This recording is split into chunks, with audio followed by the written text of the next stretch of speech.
Very good morning to all of you. Welcome to Thrillings. कैसे हैं आप लोग?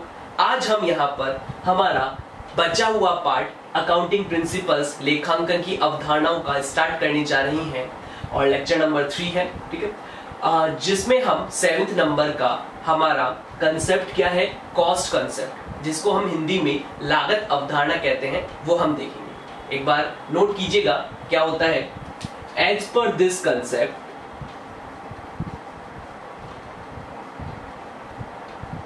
as per this concept,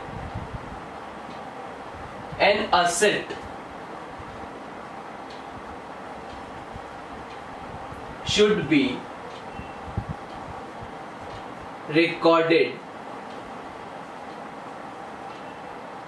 at its purchase price or purchase price और original cost in the books. क्या मतलब हुआ इसका?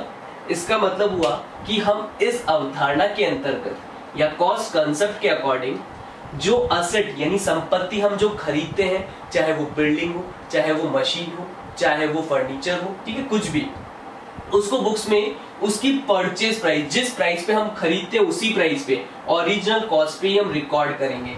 तो सर हम ओरिजिनल कॉस्ट पे ही रिकॉर्ड करते हैं, ठीक है। देखो क्या होता है ना, कभी कभी जैसे हमने बिल्डिंग खरीदी या लैंड खरीदी, तो मार्केट में खरीदने के बाद उसकी जो प्राइस है वो चेंज हो जाती है, ऊपर नीचे होता रहता है, प्राइस में फ्लक्चुएशन होता रहता है, कभी कम कभी ज्यादा। यानी बाजार मूल्य पे अगर आपके पास कोई असेट है और बाजार में उसका मूल्य चेंज हो गया है, ठीक है, तो आप उसका चेंज होने के साथ साथ बुक में चेंज नहीं करेंगे, उसको कॉस्ट प्राइस पे ही रिकॉर्ड करके रखेंगे, ठीक है। जैसे इसमें इसके आगे लिखिएगा, means after acquisition of asset the market price, if changed, should not be recorded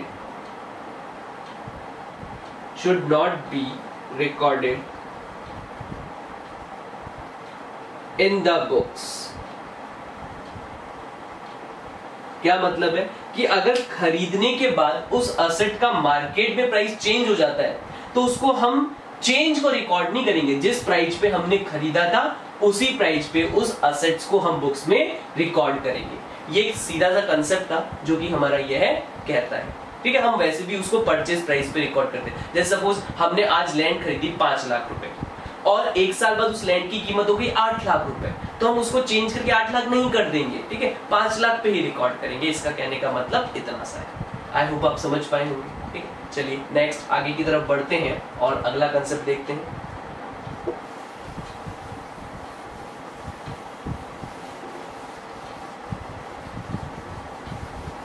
अगला कंसेप्ट है dual aspect,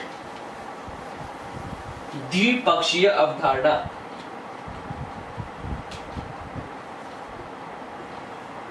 dual aspect concept, द्विपक्षीय अवधारणा।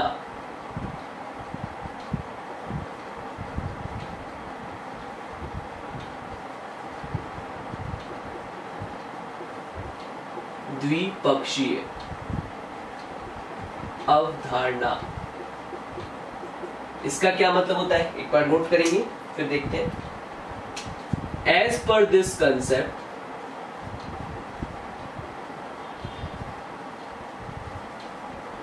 as per this concept, every transaction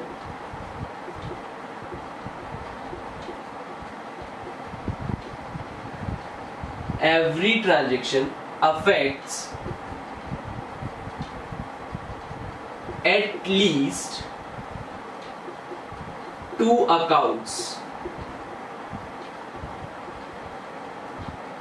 One should be debited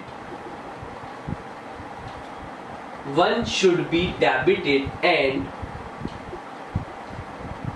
another must be credited.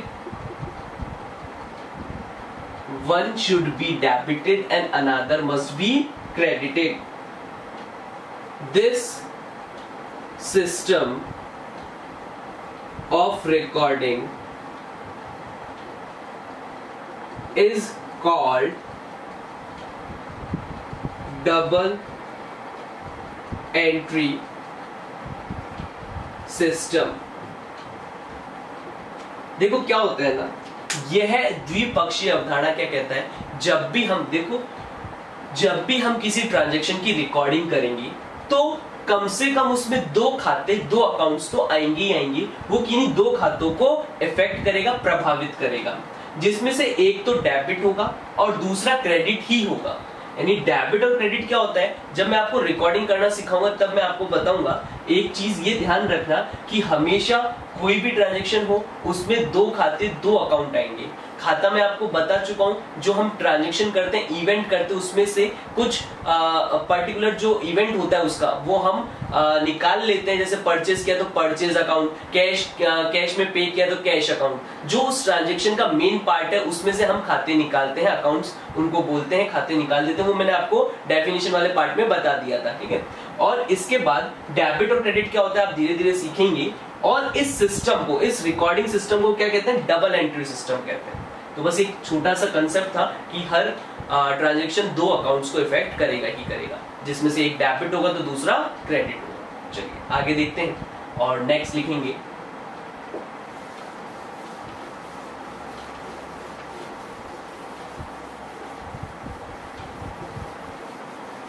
Next आपके आएगा matching concept, मिलान अवधारणा।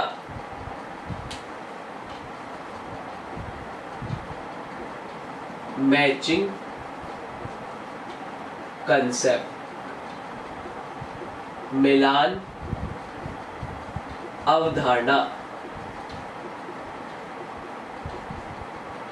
यह क्या होता है ना, नोट कर लें, फिर लिखा फिर बताता हूं।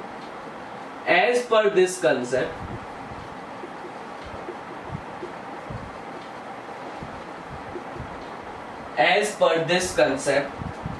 expenses should be related. Expenses should be related same accounting period for which accounting period of income are recorded.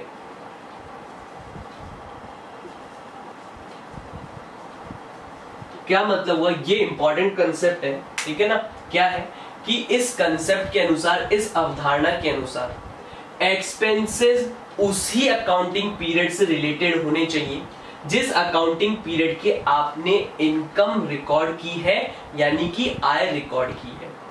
खर्चे उसी अकाउंटिंग पीरियड मतलब एक अवधि पीरियड है ना, एक अवधि से रिलेटेड, उसी अवधि से रिलेटेड होने चाहिए, उसी अवधि से संबंधित होने चाहिए खर्चे जिस अवधि से संबंधित आपने आय रिकॉर्ड की है, यानी कि लिखी है, ठीक है।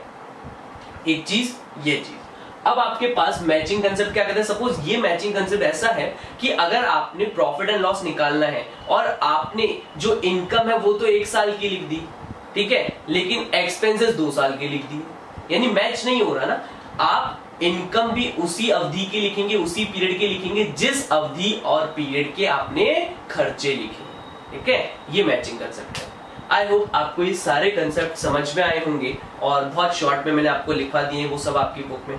इसके बाद हम एक दूसरा टॉपिक स्टार्ट करने जा रहे हैं, जिस टॉपिक का नाम है आपकी बुक में कन्वेंशंस ऑफ अकाउंटिंग, यानी कि लेखांकन की परंपराएं। ठीक है, मैं लिखवा देता हूं, और छोटे छोटे से हैं वो भी, है ना, जल्दी से अपन कंप्लीट कर देंगे।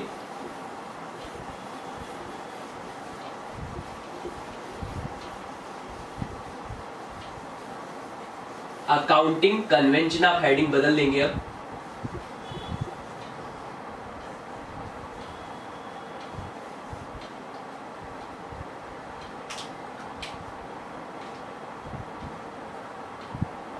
अकाउंटिंग कन्वेंशंस, लेखांकन की परंपराएं।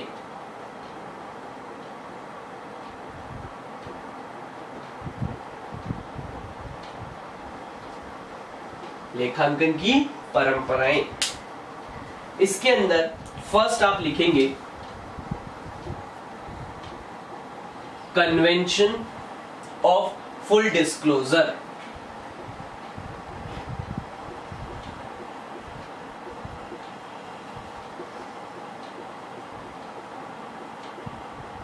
कन्वेंशन ऑफ फुल डिस्क्लोजर, यानी इसको हिंदी में बोलते हैं पूर्ण प्रकटीकरण की परंपरा। पूर्ण प्रकटीकरण की परंपरा। इसके अंदर एक बार नोट करें, फिर अपन देखते हैं क्या होता है। This convention require that all material information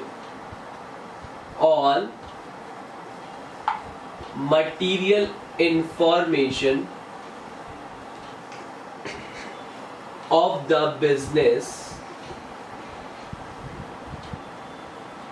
should be disclosed because all information related to the business is important to its users, है ना। मैं आपको इसको और शॉर्ट में बता देता हूं। should be disclosed, इसके आगे आप लिखें because all information should be important for its users। Users कौन होंगे? यूजर्स क्रेडिटर, गवर्नमेंट, और इसके अलावा आपके पास इन्वेस्टर। देखिए क्या होता है एक बार।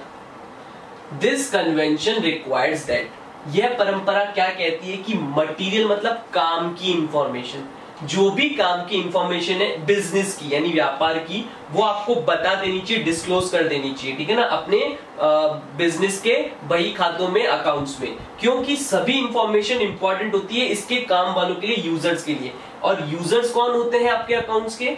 Creditor, government, investor. क्रेडिटर मतलब जो आपको उधार पे सामान बेचते हैं और आपने अपनी उधारी बहुत ज्यादा आपने वो शो नहीं करी, तो अब वो क्या डरेंगे ना, आपने शो नहीं करी यार मेरे पास इतनी सारी उधारी पड़ी है, ठीक है, और फिर आपको अगर ऐसे पहले बता देते तो फिर वो आपको उधार नहीं देते ना।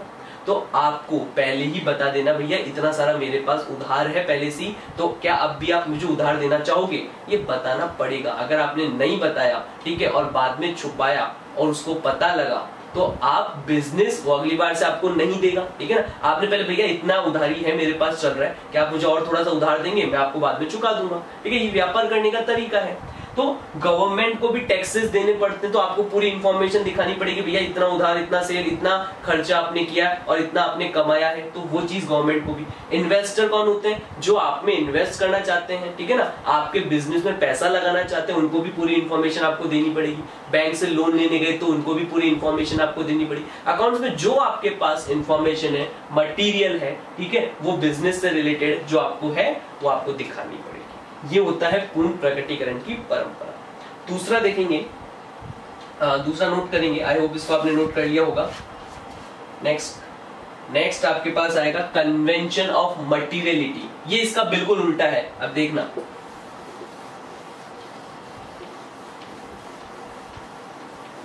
कन्वेंशन ऑफ मटीरियलिटी,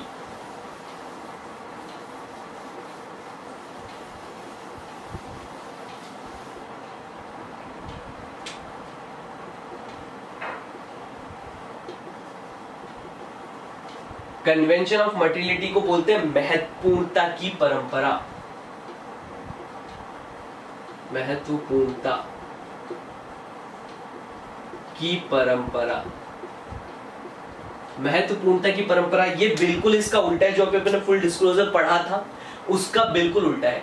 ये कहता है केवल उतनी ही इंफॉर्मेशन दिखाओ जितनी काम की है। यानी कि अगर कोई आपको ऐसा लगता है बेकार की इंफॉर्मेशन है, काम की इंफॉर्मेशन नहीं है, उसको छोड़ दो। बोले सर अभी तो आपने कहा कि सारी इंफॉर्मेशन दिखाओ। देखो अगर आपको ऐसा लगता है कि ये मेरे बिजनेस से रिलेटेड है और सभी के लिए काम की है तो आप उसको दिखाओ, और आपको ऐसा लगता है कि ये बिजनेस के काम की नहीं है इंफॉर्मेशन, ठीक है, तो आप उसको मत दिखाओ। बस इतना सा बात है। अब ये जो मटीरियलिटी है ना, वो पर्सन टू पर्सन डिपेंड करती है। अभी मैं आपको एग्जांपल देता हूं, पहले एक बार इसको नोट कर लो। दिस convention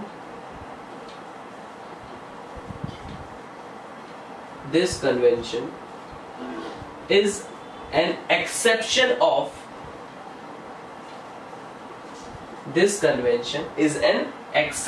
of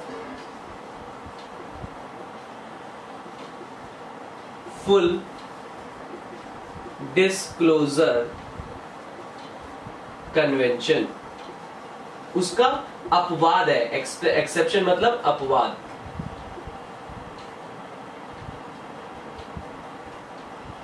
फिर पैराग्राफ चेंज करके as per this only material information should be disclosed means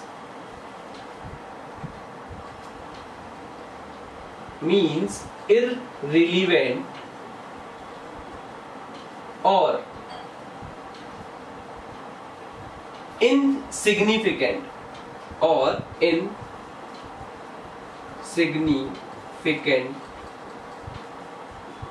information should be ignored। आप उसको छोड़ सकते हैं, भूल जाए उसको। अब इधर देखो, दिस कन्वेंशन इज एक्सेप्शन, अपवाद है फुल डिस्क्लोजर का। ये कहता है केवल मटीरियल मतलब काम की इंफॉर्मेशन दिखाओ, बाकी जो इररिलेवेंट है, जो काम की नहीं है, जो बेकार की इंफॉर्मेशन है, उसको आप भूल जाओ, छोड़ दो, इग्नोर कर दो। पर एक चीज और, अब पैराग्राफ एक लाइन और लिख लेना। But materiality depends person to person, depends on person to person। मतलब ये जो मटीरियलिटी इंपॉर्टेंस है ना, वो डिपेंड करती है पर्सन टू पर्सन। एक पर्सन के लिए हो सकता है जो आपके लिए इंपॉर्टेंट नहीं है वो इंपॉर्टेंट हो। जैसे सपोज अगर आपके 5,000 रुपए कहीं खो जाए तो वो आपके लिए मटेरियल है?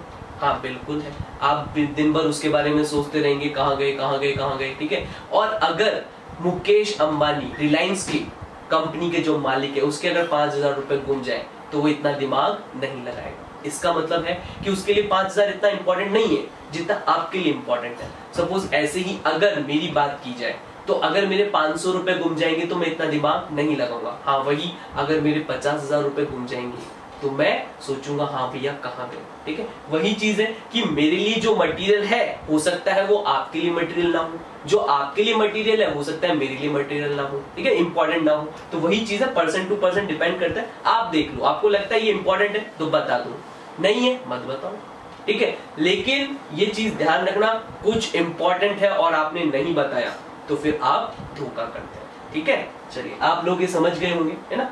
इसके बाद ये नंबर सेकंड था, इसको चेंज कर लेंगे, नंबर मटेरियलिटी वाला सेकंड था, है ना।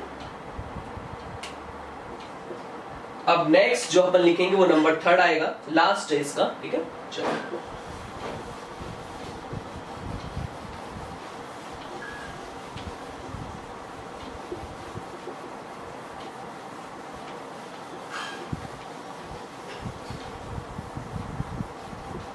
लास्ट है कन्वेंशन ऑफ कंजर्वेटिज्म और प्रूडेंस। थर्ड नंबर का है कन्वेंशन ऑफ कंजर्वेटिज्म और प्रूडेंस। कंजर्वेटिज्म और प्रूडेंस। प्रूडेंस का मतलब होता है समझदारी, सतर्कता, ठीक है। और इसको हिंदी में बोलते हैं रूढ़िवादिता की परंपरा। और इससे क्या होता है एक बार नोट करें तो समझाते हैं। As per this all future losses should be recorded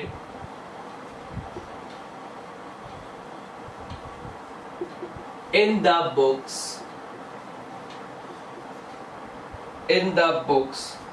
but all future income should not be recorded. Income should be ignored या फिर not be recorded, should be ignored, ignored लिख दें, ठीक है। And recorded only when it is received. क्या मतलब हुआ? देखो, इस परंपरा के अंतर्गत हम भविष्य के जितने भी लॉस होंगे, हमें पता है कि हमें लॉस हो रहा है, पेमेंट करना है, एक्सपेंसेस खर्चा आ रहा है, तो उसको आज ही रिकॉर्ड कर लो, ठीक है। मतलब आज से ही उसके लिए प्लानिंग करना स्टार्ट कर दो। लेकिन अगर आपको पता है कि मुझे कहीं से पैसे मिलने वाले हैं, ठीक है, तो अभी रिकॉर्ड मत करो, जब मिलेंगे तभी रिकॉर्ड करना। ऐसा होता है? हाँ बिल्कुल होता है। जैसे सपोज आपके पेरेंट्स को आपकी पढ़ाई की चिंता है कि आप भविष्य में क्या करेंगे, तो भविष्य में जो भी आप कोर्स करेंगे तो उसके लिए खर्चा होगा, तो उन्होंने उसके लिए पहले से ही प्लानिंग कर रखी होगी, सेविंग्स करना आज से ही स्टार्ट कर दिया होगा। तो ये भी यही है कि अगर फ्यूचर में आपको पता है खर्चा देना है, पड़ेगा, आपको पेमेंट करना ही पड़ेगा, तो आप उसके लिए आज से ही थोड़ा थोड़ा बुक करना स्टार्ट कर दो, सेविंग करना स्टार्ट कर दो। लेकिन अगर आपको पता है सपोज कि आपकी सपोज कोई LIC करवा रखी है, आपने अपना कोई इंश्योरेंस वगैरह करवा रखा है, तो आपको पता है कि भविष्य में पैसा मिलेगा, पर उसको आज ही रिकॉर्ड मत करो, ठीक है। उसको मिलेगा जब ही रिकॉर्ड करेंगे, ठीक है ना। कोई भविष्य में आपको पता है कि पैसा मिलने वाला है कहीं से, तो आज ही मत करो रिकॉर्ड, ठीक है। क्या पता वो कंपनी डूब जाए, पैसा ना मिले, ठीक है ना। तो वही चीज, तो जब मिलेगा तभी उसको रिकॉर्ड करेंगे। ये समझदारी की बात है, प्रूडेंस की बात है, और ऐसी हमारी एक परंपरा भी है। आई होप आपने ये सभी कंसेप्ट और परंपराएं, यानी कि अवधारणाएं और परंपराएं अच्छे से समझ ली होंगी, ठीक है ना। अब हम इस चैप्टर के आगे की ओर बढ़ते हैं और कुछ छोटे छोटे टॉपिक्स इसमें बचे हुए हैं वो हम पढ़ेंगे, ठीक है। चलिए,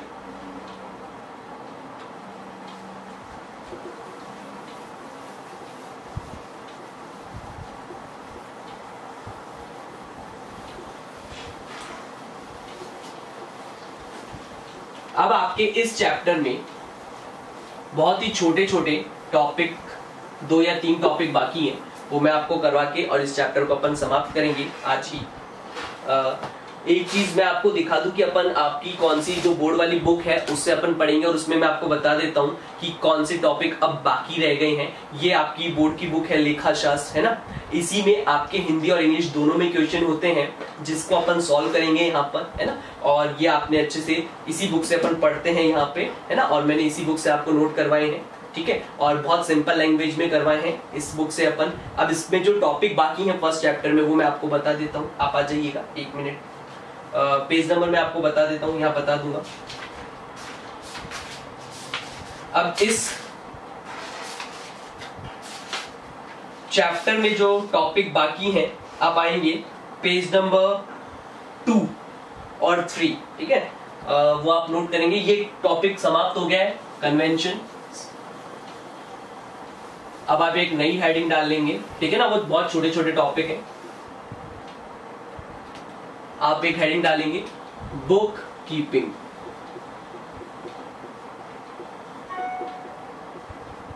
बुक कीपिंग, ठीक है, पुस्त पालन, इसको हिंदी में बोलते हैं पुस्त पालन। और ये आपकी बुक में पेज नंबर 2 और 3 पे गिवन है, ठीक है। इसकी डेफिनेशन मैं आपको लिखवा देता हूं, बाकी मैं आपको बता दूंगा क्या इंपॉर्टेंट है जो आपको पढ़ना रहेगा। पुस्त पालन आप लिखेंगे, book keeping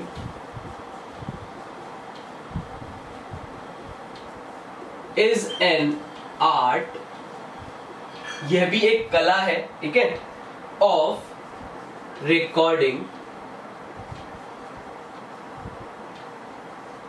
art of recording business dealing,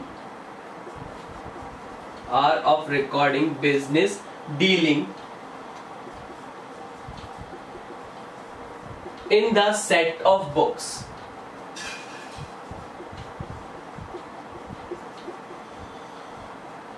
in the set of books। देखो, बुक कीपिंग और अकाउंटिंग में थोड़ा सा डिफरेंस है।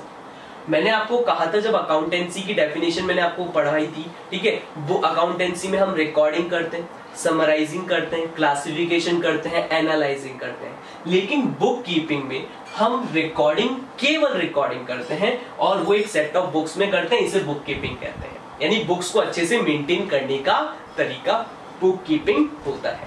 इसके अंदर इन दिस फॉलोइंग एक्टिविटीज, है ना, इन दिस हम क्या करते हैं, इट इंक्लूड्स या इन दिस फॉलोइंग एक्टिविटीज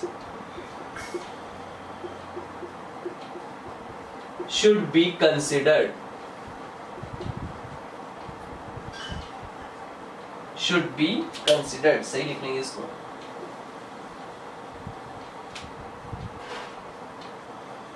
कौन कौन सी एक्टिविटीज इसके अंतर्गत आती हैं, एक बार आप नोट कर लें।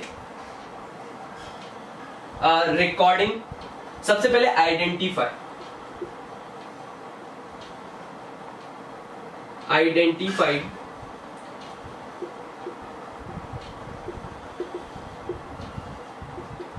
the transaction, identified the transaction, फिर recording of identified transactions and posting into ledger। ये लेजर वगैरह क्या होता है हम आगे पढ़ेंगे, ठीक है ना। इसमें आइडेंटिफाइड, सबसे पहले तो उसको पता लगाओ कि कौन से ऐसे ट्रांजैक्शन है जिनको हमको रिकॉर्ड करना है, और जो जिनको हमको रिकॉर्ड करना है उसके बाद हम रिकॉर्ड कर देंगे और उसके बाद हम इसको पोस्टिंग करते हैं लेजर में, तो हम वो आगे पढ़ेंगे। आई होप आपको बुक कीपिंग समझ में आ गया होगा। पेज नंबर 2 पे आप, चलिए, आपने इसको नोट कर लिया होगा, है ना, और आपको समझ में आ गया होगा कि बुक कीपिंग क्या होती है, केवल रिकॉर्डिंग होता है। और इसके अंदर आपके पास ये पेज नंबर 2 पर है, और बुक कीपिंग और अकाउंटिंग में डिफरेंस है पेज नंबर 3 पे, जो कि इंपॉर्टेंट है, आप इसको इंपॉर्टेंट मार्क कर लीजिएगा, ठीक है। ये बुक कीपिंग और अकाउंटिंग में डिफरेंस है, मैं आपको इसको एक बार एक्सप्लेन कर देता हूं क्या होता है। बुक कीपिंग फर्स्ट स्टेज है, ठीक है ना, अकाउंटिंग की फर्स्ट स्टेज है, और अकाउंटेंसी सेकंड स्टेज है। बुक कीपिंग में केवल रिकॉर्डिंग होती है, अकाउंटेंसी में रिकॉर्डिंग के साथ क्लासिफिकेशन, समराइजेशन एंड एनालिसिस भी होता है। तो आपके पास यहाँ पे दे रखे हैं, बुक कीपिंग में केवल रिकॉर्डिंग होती है और यहाँ अकाउंटिंग में प्रॉफिट और लॉस की कैलकुलेशन होती है, ठीक है। इसके बाद आपके पास बुक कीपिंग के लिए आपको कोई नॉलेज की आवश्यकता नहीं, अकाउंट्स क्या होती है मतलब पढ़ने की आवश्यकता नहीं है, लेकिन अकाउंटेंसी के लिए आपको नॉलेज चाहिए पूरा, कि क्या होता है, कैसे कैलकुलेट होता है, कैसे काम करता है, और ये आपके डिफरेंसेस में दे रखा है बहुत अच्छा सा। चलिए एक और लास्ट टॉपिक जो बचा हुआ है वो हम देखते हैं, ठीक है। पेज नंबर 3 पर है वो भी। चलिए जो लास्ट टॉपिक है उसका नाम है टाइप्स या सब फील्ड ऑफ अकाउंटिंग, लेखांकन के प्रकार या उपक्षेत्र।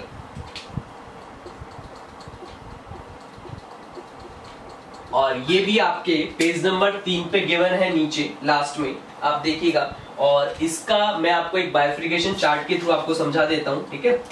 इसमें है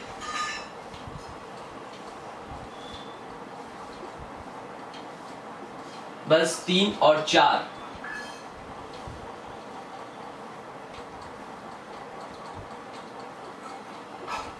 चार तरह के आपके पास उपक्षेत्र हैं, जिसको हम एक एक करके देखते हैं। फाइनेंशियल अकाउंटिंग यानी कि वित्तीय लेखांकन, फाइनेंशियल अकाउंटिंग, ये अकाउंटिंग की ब्रांचेस हैं यानी उपक्षेत्र हैं। कॉस्ट अकाउंटिंग यानी लागत लेखांकन। फिर है मैनेजमेंट अकाउंटिंग,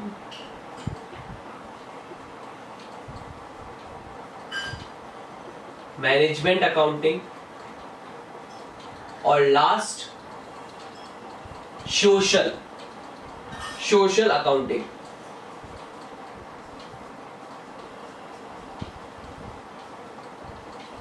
मैं आपको इसको एक्सप्लेन कर देता हूं, बहुत छोटा छोटा, आप ऐसे ही बना लीजिएगा और इसके बारे में आप लिख पाएंगे।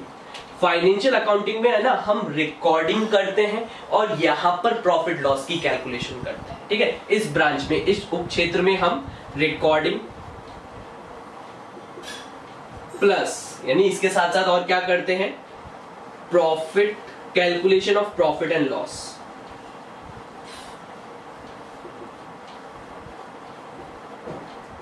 प्रॉफिट और लॉस। कॉस्ट अकाउंटिंग में हम क्या करते हैं, कॉस्ट अकाउंटिंग में पर यूनिट आपके पास जो प्रोडक्ट है उसकी पर यूनिट कॉस्ट कैलकुलेट करते हैं, और हम यह भी पता लगाते हैं कि भविष्य में कि हम अपनी कॉस्ट को एक कॉस्ट का शीट बनाते हैं, प्लान बनाते हैं कि यार इतना इतना खर्चा होगा, उस हिसाब से मेरी ये कॉस्ट आनी चाहिए, यानी फोरकास्ट करते हैं, पूर्वानुमान लगाते हैं, ताकि इतना इतना खर्चा हो उसके अकॉर्डिंग हम खर्चा कर दें। अगर ज्यादा हो रहा है तो देखें कहां ज्यादा हुआ है, कहां कम करने की कोशिश करते हैं, वो कॉस्ट अकाउंटिंग का पार्ट होता है। कॉस्ट अकाउंटिंग में calculation of per unit cost और forecast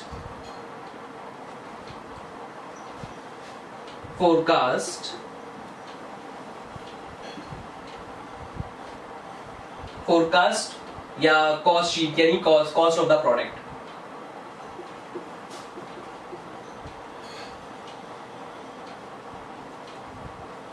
forecast cost of the product. Management accounting में देखो, मैनेजमेंट का मतलब क्या होता है, मैनेजर यानी कि जो मैनेजरियल यानी कि जो काम करने वाले हैं, जो बिजनेस को चलाने वाले लोग हैं, वो डिसीजंस लेते हैं कि बिजनेस को कैसे चलाया जाना चाहिए या बिजनेस के लिए क्या डिसीजन, क्या निर्णय सही है, और वो किसके बेस पे लेंगे, वो आपके अकाउंटिंग के बेस पे ही तो डिसीजंस लेंगे। यानी कि आप यहां लिखेंगे taking decisions on the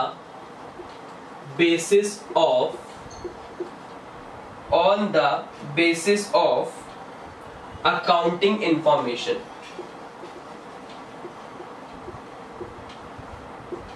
accounting information के बेस पे आपके जो मैनेजर्स होते हैं, काम करने वाले होते हैं, वो डिसीजंस लेते हैं, टॉप लेवल वाले जो बिजनेस को चलाते हैं, जिनका बिजनेस होता है।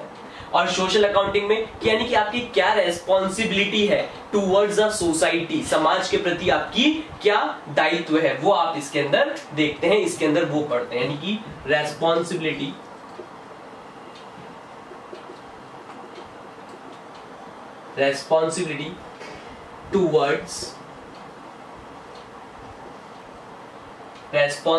Towards society.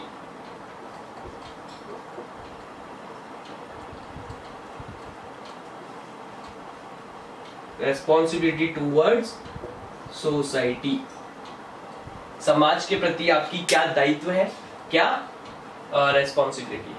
तो ये हम इसमें पढ़ते हैं, आप इसको पढ़ लीजिएगा, बहुत सिंपल सा है कि देखिए यहाँ पे फाइनेंशियल अकाउंटिंग में लिखा हुआ भी है कि आप लाभ हानि बनाकर वित्तीय परिणाम ज्ञात करते हैं, यानी कि आपके जो प्रॉफिट एंड लॉस आए हैं वो आप निकालते हैं।